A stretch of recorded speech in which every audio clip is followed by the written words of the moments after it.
Les motards sont de plus en plus nombreux à rouler sur circuit. En 2011, ils étaient plus de 20 000 à détenir une licence. Ici, pas de limitation, place au plaisir. Dompter la vitesse, qui est un des principaux risques à moto. L'année dernière, 719 motards se tuaient sur la route.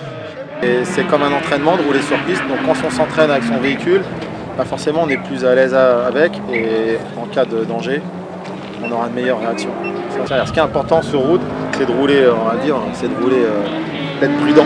Sur route, difficile d'échapper au radar. En 2011, plus de 13 millions de flashs ont été recensés en France. Pour lutter contre la vitesse, le gouvernement met en place de plus en plus de contrôles radars. En juillet, les radars embarqués vont faire leur apparition. Une mesure qui n'effraie pas les motards. Ça, j'en suis pas persuadée, que les radars embarqués diminuent le nombre d'accidents. Je crois plutôt à la répression visible, qui là effectivement fait que les motards comme les automobilistes ralentissent.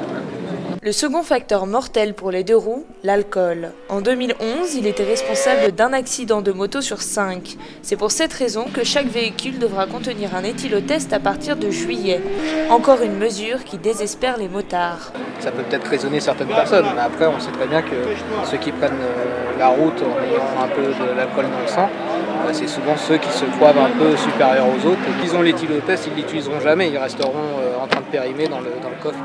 Ce nouveau tournant répressif aura peut-être une conséquence, encourager la fréquentation des circuits par les motards.